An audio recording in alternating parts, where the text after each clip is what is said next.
Selamat datang di perkuliahan praktikum machine learning. Sekarang kita masuk ke modul ke-8 di modul ke-8 ke praktikum ke-11. Pada praktikum ke-11 ini kita akan membangun sebuah model dengan menggunakan jaringan syaraf tier 1. Tentu saja modelnya model untuk melakukan klasifikasi. Kemudian untuk pada modul ke-8 ini yang akan kita bangun adalah model perseptron. Setelah itu kita akan mengukur akurasi dari model yang dihasilkan dengan menggunakan confusion matrix.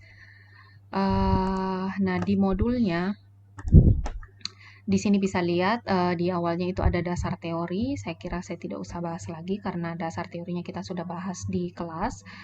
Tetapi secara sepintas yang akan kita bangun hari ini yaitu model perseptron, di mana yang kita ketahui perseptron ini dia memodelkannya hanya bisa untuk melakukan klasifikasi yang terdiri dari dua kelas. Jadi secara garis besar arsitekturnya seperti ini, hanya ada satu neuron dan kemudian di dalam layer outputnya itu hanya ada satu node output. Kemudian tidak ada hidden layer di sini. Nah, seperti itu. Nah, untuk praktikum kali ini kita menggunakan library masih sama, scikit-learn, dengan kemudian mengimport kelas yang namanya kelas perseptron untuk membangun model perseptron. Nah, contoh importnya bisa dilihat di halaman 3, ada di sini. Kemudian nanti bisa dibaca deskripsi untuk parameter, atribut, dan fungsi yang bisa digunakan untuk library ini. Jadi contohnya, kalau kita mau lihat parameter apa yang kita bisa gunakan pada saat membuat objek perseptron, contohnya di sini ada n-iter, jadi kita bisa mendeskripsikan berapa maksimum iterasi yang kita inginkan terjadi pada saat proses training. Itu bisa didefinisikan dengan mengisikan nilai iterasinya di variabel n-iter. Kemudian kita bisa menentukan learning rate di variabel parameter etanol. Kemudian kita bisa menentukan sama kriteria berhenti, tetapi dengan menggunakan nilai toleransi dengan mengisikan nilai di parameter tol di sini. Fungsinya masih sama. Untuk fungsi di perseptron itu ada dua secara garis besar. Untuk training itu pakai fungsi fit, dan kemudian untuk nanti melakukan prediksi nilai kita menggunakan fungsi predict. Nah, untuk fungsi fit di dalam perseptron itu tidak hanya kita bisa mengisikan dengan nilai variabel x atau variabel prediktornya dan variabel target atau y, kita juga bisa menentukan misalnya koefisien init. Jadi kita bisa menentukan nilai koefisien mula-mula, intercept init, jadi nilai bias mula-mula seperti itu, atau sample weight gitu. Tapi kalau misalnya tidak didefinisikan, nanti dari fungsinya sendiri yang mengenerate secara random nilai bobot dan nilai interceptnya gitu. Nah, untuk pada praktikum ini itu kita akan menggunakan dataset iris. Dataset iris ini dia punya 5 atribut, nanti 4 atributnya sebagai prediktor dan kemudian 1 atribut sebagai target. Jadi secara garis besar dataset ini nanti dataset yang kemudian dia mengklasifikasikan bunga iris berdasarkan panjang daun bunga, lebar daun bunga, panjang kelopak bunga, lebar kelopak bunga, itu diklasifikasikan menjadi 3 jenis. Jadi apakah dia jenis iris yang setosa, jenis iris versicolor, atau jenis iris yang virginica berdasarkan dari 4 atribut ini. Nah, untuk dataset ini, jadi dataset iris ini sudah include di dalam paket sklearn. Jadi kita bisa impor dari paketnya, tidak harus impor dari file CSV seperti yang kita lakukan pada praktikum-praktikum sebelumnya. Jadi untuk menggunakan data iris, nanti kita tinggal impor dengan kode ini, from sklearn.datasets import load iris. Nanti tinggal kita ambil data irisnya dari kelas iris, load iris ini. Oke, nah gambarnya kira-kira seperti ini datasetnya. Jadi bunga iris itu ada 3 kelas, ada 3 jenis, ada iris setosa, versicolor, sama virginica. Dan ini bisa dibedakan berdasarkan dari ukuran petal sama ukuran sepalnya. Ukuran ini yang dimaksud adalah panjang dan lebarnya. Jadi di dataset itu yang mana yang dimaksud dengan length sepalnya, yang ini berarti panjangnya, sepal itu yang ini, kemudian width-nya atau lebarnya yang ini yang dimaksud. Gitu ya. Kalau petal berarti ya di sini kelopak bunganya. Nah, ini untuk Virginica, ini untuk Setosa. Jadi gambarannya seperti itu. Nah, kita di sini akan mencoba nanti untuk melakukan klasifikasi bunga, jenis bunga iris berdasarkan 4 atributnya menggunakan perseptron atau jaringan syaraf tiruan. Oke. Nah, nanti untuk praktikumnya itu ada 9 tahap. Jadi kita langsung masuk ke praktikumnya di sini. Jadi yang pertama, seperti biasa, kita melakukan import library yang dibutuhkan atau melakukan import data. Jadi tadi seperti yang saya sebutkan, kita import datanya dari library sklearn. Jadi tinggal nanti diketikkan. Nah ini kita import NumPy karena nanti library ini dibutuhkan, jadi diimport di awal. Nah untuk datasetnya tinggal import yang di sini from sklearn dataset import load iris. Kemudian kita buat satu variabel data iris. Nanti variabel ini yang akan menampung data iris yang sudah diambil dari load iris. Nah bisa dilihat di sini ada parameter s frame sama dengan true. Itu maksudnya adalah nanti data irisnya itu dalam format data frame gitu ya. Jadi data iris ini nanti formatnya data frame. Kalau tidak ada parameter ini juga bisa gitu. Nah, di sini adalah ya untuk mencetak, untuk melihat bagaimana model data dari iris ini. Jadi langsung saja dicetak data iris.data, nanti dia akan mencetak variabel prediktornya saja. Kemudian kalau kita mau mencetak variabel targetnya atau label kelasnya tadi versi color, Setosa atau Virginica itu pakai .target gitu. Oke, di sini saya run untuk praktikum pertama. Untuk percobaan pertama ini adalah load data setnya, kemudian mencetak datanya gitu ya. Nanti yang di bawah ini print nilai label itu untuk mencetak nilai label secara unik gitu ya. Jadi tidak mencetak, misalnya di sini kalau untuk dataset ini ada 150 data, jadi dicetak yang unit saja. Jadi yang pertama ini data iris data, kita bisa lihat datanya ada 150 data.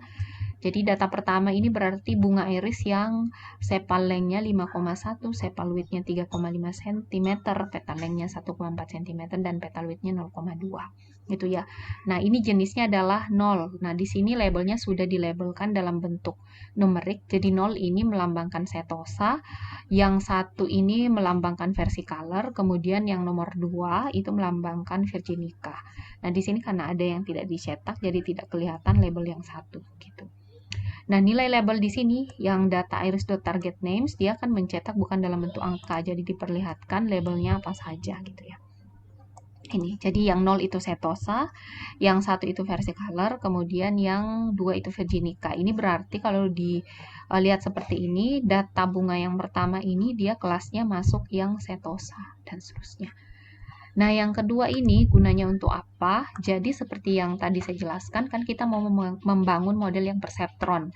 Nah, perseptron ini dia hanya bisa mengklasifikasikan data ke dalam 2 kelas. Sedangkan dataset yang kita punya, dia kelasnya ada 3. Jadi di sini saya modifikasi sedikit. Jadi datanya ini nanti kita hanya mau mengklasifikasikan apakah bunganya itu dia iris virginica, jadi jenisnya iris virginica atau bukan iris virginica.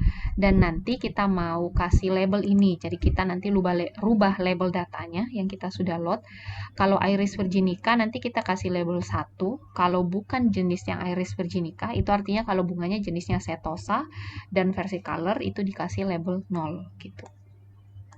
Nah, berarti nanti yang dari dataset ini Virginica kan yang labelnya 2. Jadi nanti yang label 2 itu berubah menjadi labelnya 1, kemudian yang labelnya 0 sama 1 itu berubah menjadi 0 gitu. Caranya seperti apa?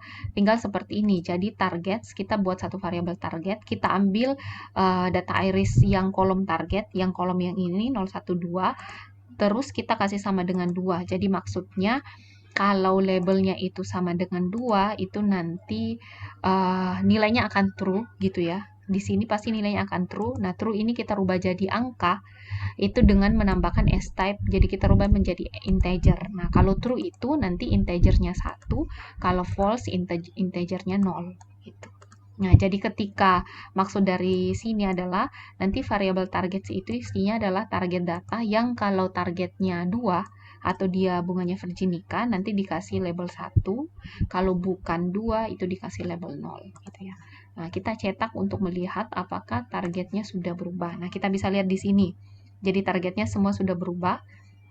Nah, untuk dataset ini kan ada 150, jadi 50 data pertama itu dia kelasnya setosa, 50 data kedua itu versicolor, dan 50 data ketiga itu virginica. Jadi kalau dilihat di sini targetnya 100 target pertama itu sudah berubah menjadi 0, artinya bukan kelas iris virginica, dan 50 data terakhir itu adalah dikasih 1, berarti kelas datanya kelas data virginica.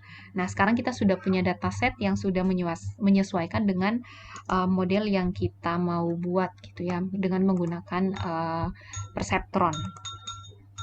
Nah, langkah selanjutnya ya ini sebenarnya hanya tambahan. Jadi biasanya dalam membangun sebuah model machine learning, salah satu hal yang kita bisa lakukan untuk bisa lebih memahami data adalah menggambarkan data tersebut dalam bentuk plot. Jadi sebenarnya gambar yang di sini itu menggambarkan data yang tadi, data bunga iris dalam bentuk scatter plot. Jadi kalau tidak buat ini juga tetap bisa membuat model perseptron. Cuman di sini supaya bisa lebih memahami data yang kita punya. Nanti hasilnya seperti ini. Jadi kodenya yang di atas saya jelaskan sedikit. Ini adalah import library. Jadi ini library matplotlib pyplot untuk membuat diagram seperti ini. Kemudian di sini kita buat ini maksudnya adalah kita akan buat 2 diagram. Jadi di sini 2 baris 1 kolom. Makanya nanti tampilannya di sini ada 2 gitu ya. Kemudian ini hanya ukuran gambarnya, kemudian ada AX-nya. Gambar yang pertama itu kita akan isikan gitu untuk sepal length sama sepal width. Jadi bisa dilihat di sini. Nah, karena kita kan datanya 4 atribut, jadi akan susah untuk menggambarkan dalam satu diagram 4 atribut tersebut. Berarti nanti kita gambarnya 4 dimensi kan ya tidak mungkin ya menggambar dalam bentuk 4 dimensi. Nah, jadi di sini saya dipecah saja gambarnya. Jadi kita buat 2 diagram dengan masing-masing 2 dimensi. Gambar yang pertama itu menggambarkan sepal width sama sepal length tiap data sama petal width sama petal length-nya. Oke. Nah, seperti ini. Jadi kalau kita lihat gambarnya di sini untuk melihat merubah warnanya, jadi kita set saja di sini. Oke, jadi nanti gambar yang dia kelasnya bukan bukan virginica, itu nanti berwarna merah. Kemudian yang data yang dia bunganya jenis virginica warnanya blue. Nah, bisa dilihat di sini. Jadi kalau sepal length sama sepal width-nya bisa dilihat kalau virginica itu kalau kita mau pahami datanya berarti dia sepalnya lebar gitu ya, sepal length-nya berarti sepal length-nya panjang, kemudian width-nya ya tidak terlalu lebar, sedang-sedang saja. Sedangkan yang di sini kalau yang bukan virginica ada yang sepal length-nya lebih kecil tapi sepal width-nya lebih besar gitu. Nah, kalau untuk petalnya atau kelopaknya, kalau yang virginica ini dia cenderung kalau dilihat dari datanya petal length-nya itu panjang, panjang petalnya yang panjang ya. Kemudian petalnya dia lebih lebar dibandingkan jenis bunga iris yang lain. Nah, bisa dilihat di sini. Jadi kalau diklasifikasikan secara variabel petal ini length atau width sebenarnya dia lebih efektif gitu ya dibandingkan dengan variabel sepalnya. Nah, selanjutnya seperti biasa setelah melihat datanya kita bagi data latih sama data uji. Di sini kan kita punya 150 data. Nah, untuk model yang akan dibangun kita ambil nanti data latihnya, data yang akan dilatih sama model itu sebanyak 75%. Kemudian data ujinya itu sebanyak di sini didefinisikan 25%. Jadi nanti secara algoritmanya fungsi ini yang akan membagi data. Kita punya 150 data, jadi 75%-nya nanti digunakan untuk melatih datasetnya, melatih modelnya, kemudian 25%-nya digunakan untuk menguji gitu ya. Nah, tinggal pakai fungsi ini seperti praktikum sebelumnya, train, test, split. Kita tinggal masukkan data iris datanya, jadi variabel prediktor, variabel target, kemudian test size-nya berapa, kita mau tadi 25%. Kemudian di sini kita tinggal bikin 4 variabel yang akan nanti menampung. X-train itu berarti data X untuk data latih, kemudian data X untuk data ujinya dimasukkan ke sini. Y-train ini berarti target untuk data latihnya, kemudian Y-test ini target untuk data ujinya. Oke, nah ini kita tinggal bagi, saya run untuk melihat apakah sudah sesuai. Nah, di sini yang dibawa untuk mencetak berapa ukuran data latih sama data uji. Jadi di sini nanti kita punya 112 data latih, 38 data uji. Nah, kalau kita jumlahkan ini berarti nanti totalnya memang ada 150 data gitu. Nah, selanjutnya kita membangun model. Di sini adalah model ya tadi kita mau membangun JST yang perseptron, kita akan menggunakan ini untuk klasifikasi, tinggal impor saja library-nya seperti ini, kemudian kita bikin objeknya, objek perseptron, nanti dikasih nama variabel CLF underscore P perseptron, kemudian kita bisa tadi seperti saya katakan ada beberapa parameter yang kita bisa set, misalnya kita mau set nanti maksimum iterasinya hanya 100 gitu. Atau bisa juga nanti dia akan berhenti ketika toleransinya itu 0,001. Kemudian kita mau learning rate-nya 0,1. Kalau ini tidak didefinisikan nanti ikut nilai default. Contohnya etanol ini kita tidak definisikan, nanti otomatis modelnya akan menggunakan learning rate 1 gitu ya. Nah, kemudian kita training data menggunakan model ini, jadi CLF underscore, pakai fungsi fit atau metode fit, masukkan data prediktor untuk data latih, kemudian label untuk atau target untuk data latih. Variabelnya tadi X-train sama Y-train. Nah, kita tinggal jalankan gitu ya. Oke. Nah, setelah itu berarti ya kalau sudah selesai ada output seperti ini berarti sudah terbentuk gitu ya modelnya. Nah, kalau seperti di kelas teori itu kan modelnya dari perseptron ini sama dengan regresi linear, dia akan menghasilkan sebuah persamaan garis lurus di mana ada nilai bobot sama nilai bias atau W sama B-nya gitu ya. Nah, kita bisa cetak dengan menggunakan ini CLF. Jadi untuk mencetak bobot terakhir yang dihasilkan, jadi W yang optimumnya itu pakai ambil variabel modelnya CLF underscore P dot koefisien. Kemudian kita mau cetak biasnya, ambil saja CLF underscore P dari sini, kemudian dot intercept. Nah, di sini kita bisa cetak berapa kali iterasi yang dilakukan sampai proses trainingnya konvergen. Konvergen itu maksudnya adalah nilai W-nya sudah tidak terlalu banyak berubah atau nilai errornya semakin sedikit. Atau di sini kita sebut toleransinya sudah lebih kecil dari nilai toleransi yang didefinisikan. Jadi tidak harus 100, kemudian dia berhenti. Jadi kita kalau di sini perseptornya dia akan melihat ukuran berhenti ini. Jadi kalau misalnya sudah lebih kecil dari tol gitu ya, walaupun tidak mencapai maksimum iterasi, dia akan berhenti. Nah, kalau kita jalankan, kita bisa lihat bahwa bobot optimumnya akan seperti ini. Jadi, kira-kira kalau kita definisikan nanti persamaannya minus 3,2 kali prediktor pertama, yaitu tadi prediktor pertamanya sepal length, begitu, ditambah dengan minus 2,45 dikali dengan sepal width, kemudian 4,31 kali petal length, kemudian 4,11 kali petal width, kemudian dikurang 1,6 karena biasnya. Nah, ternyata jumlah iterasi sampai dia konvergen atau sudah optimum gitu ya bobotnya itu hanya 14 iterasi. Nah, kita bisa cetak seperti ini.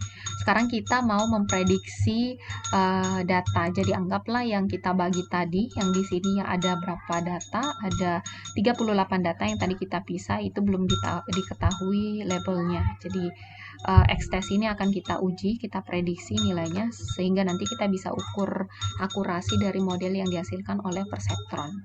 Nah, tinggal ya kita di sini buat satu variabel yang akan menampung nilai prediksi.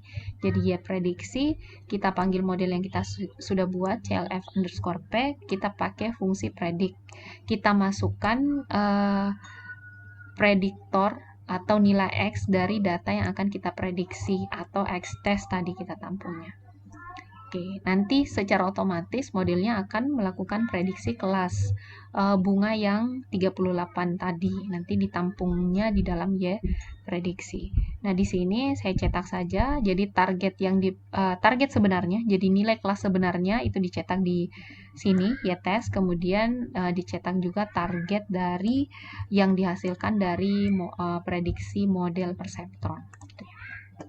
Oke, jadi 38 data tadi, ini target sebenarnya, ini apa namanya, atribut sebenarnya. Jadi untuk data tes pertama, data uji pertama itu kelasnya berarti dia mestinya Iris virginica. Untuk yang kedua berarti bukan Iris virginica. Nah, yang di bawah ini hasil prediksinya. Jadi untuk data pertama sudah tepat, jadi diprediksinya juga bunganya adalah bunga Iris virginica. Yang kedua bukan Iris virginica. Nah, ini yang keliru ya di sini ya. Jadi kalau di target sebenarnya itu bukan data, ini data ke 1, 2, 3, 4, 5, 6, 7, 8. Oke, data uji ke-11. Jadi hasil prediksinya ternyata dia memprediksi bahwa bunga ke-11 ini jenisnya yang Iris virginica. Tapi target sebenarnya, jadi bisa dilihat di sini, dia kelasnya adalah bukan Iris virginica gitu ya. Jadi ada modelnya ini ada yang keliru di data yang ke-11 gitu.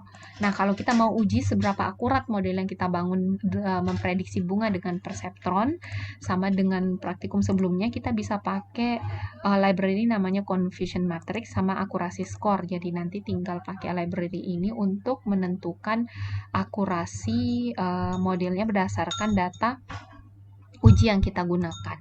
Ya. Jadi tinggal impor ini sama impor yang metrik, kemudian kita buat satu variabel yang akan menggunakan confusion matrix, kemudian kita tinggal masukkan variabel y-test, ini adalah variabel target sebenarnya, kemudian di sini target yang diprediksi sama model, nanti dia akan otomatis membandingkan. Jadi ingat, y-test ini adalah variabel label sebenarnya yang kita ambil dari atas tadi di sini ya, label sebenarnya. Kemudian y prediksi ini adalah tadi yang hasil prediksi dari model. Kemudian ada CM display, ini hanya nanti untuk menampilkan gambar confusion matrix dalam bentuk segi 4, kemudian di sini untuk plot gambarnya. Kemudian untuk menghitung akurasi secara otomatis, kita tinggal bikin saja variabel akurasi sama dengan akurasi score, jadi kita tinggal panggil fungsi ini untuk menghitung akurasinya. Jadi akurasi score masukkan y-test, jadi nilai target sebenarnya sama target prediksi kali 100. Nanti tinggal cetak berapa akurasinya. Kita jalankan. Nah, ini akurasinya berarti ya, akurasi modelnya cukup bagus, jadi 94,73% gitu ya. Berarti mungkin hanya dari 38 yang diuji, berarti hanya 0, berapa tuh? Hanya 0,5% yang mengalami kesalahan gitu ya. Jadi ya sekitar 95% data yang diuji itu sudah benar label kelasnya gitu.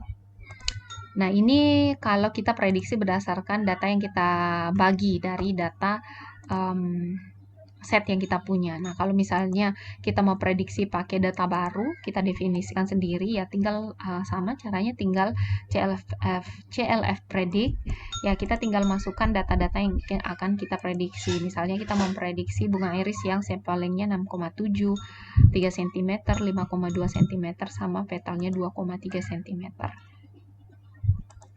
Oke, tinggal masukkan di sini, nanti dijalankan. Nah, hasil prediksinya 1, berarti kalau dari model perseptron yang kita buat, bunga ini kira-kira berarti dia jenisnya yang virginica gitu ya. Kalau 0 berarti ya bukan virginica. Oke. Nah, itu saja penjelasan dari praktikum kali ini. Nanti silakan dicobakan untuk kode-kode yang ada gitu ya. Kemudian bisa dilihat di paling bawah ini latihan praktikumnya ada 2 nomor. Jadi latihan praktikumnya yang pertama adalah silakan modifikasi kode percobaan keempat. Jadi kode percobaan keempat ini adalah pembagian data uji sama data latih. Jadi kita lihat di sini ya. Di kode yang keempat di sini. Nah, kalau di sini kan kita pakai di praktikum kita pakai yang data ujinya 25%, data latihnya 80%. Kita jalankan, nanti kita dapat akurasinya segini, 94,73%. Jadi, silakan uji coba. Kalau misalnya pembagian data latihnya, jadi silakan dimodifikasi di sini, gitu ya. Nah, di bagian sini, bagaimana kalau data latih yang kita gunakan 80%, data ujinya 20%. Kemudian jalankan, kemudian lihat hasil akurasi yang didapatkan, itu berapa persen. Kemudian coba rubah lagi data latihnya 70%, data ujinya 30%. Jalankan lagi, kemudian lihat lagi akurasinya gitu ya. Sampai dicoba kalau data latihnya lebih sedikit dari data uji. Jadi data latih untuk training data hanya 40%, yang diujikan itu 60% dari data. Akurasinya berapa? Setelah itu silakan amati. Kalau misalnya dari hasil pengamatan Anda terhadap akurasi, berikan kesimpulan yang bisa Anda simpulkan dari melihat akurasi prediksi. Nah, yang kedua itu yang dimodifikasi jadi pembagian datasetnya sama dengan di praktikum 75% sama 25%. Cuman di sini yang dirubah adalah maksimum iterasi yang digunakan gitu ya. Jadi silahkan dimodifikasi yang di sini. Nanti untuk toleransinya, jadi tidak perlu pakai toleransi, nanti bisa toleransinya hanya dirubah di max iternya saja. Jadi ini kan kita pakai max iter 100, jadi silahkan coba kalau modelnya max iternya 1, jadi iterasinya hanya 1, iterasinya 5, iterasinya 10, dan iterasinya 15, silahkan diuji cobakan gitu ya. Iterasinya 1, dijalankan kodenya, kemudian dijalankan sampai prediksinya dan sampai akurasinya. Jadi dilihat akurasi modelnya kalau trainingnya hanya 1 iterasi gitu ya. Kemudian bagaimana akurasinya kalau hanya 5 yang maksimum iterasi. Kemudian bagaimana kalau 10 maksimum iterasi dan bagaimana kalau 15 maksimum iterasi. Kalau toleransinya, kalau kita tidak mau pakai, kalau saya tidak salah tinggal di false-kan saja. Jadi seperti ini nanti. Dibikin false artinya nanti kondisi berhentinya tidak digunakan yang toleransi, jadi hanya menggunakan max iter. Nanti tinggal max iternya yang dirubah 1, kemudian dijalankan semuanya, lihat akurasinya, kemudian diganti 5, dijalankan lagi, kemudian dilihat akurasinya dan seterusnya. Nah, setelah melihat hasil akurasinya, apa yang kalian bisa simpulkan dari hasil tersebut.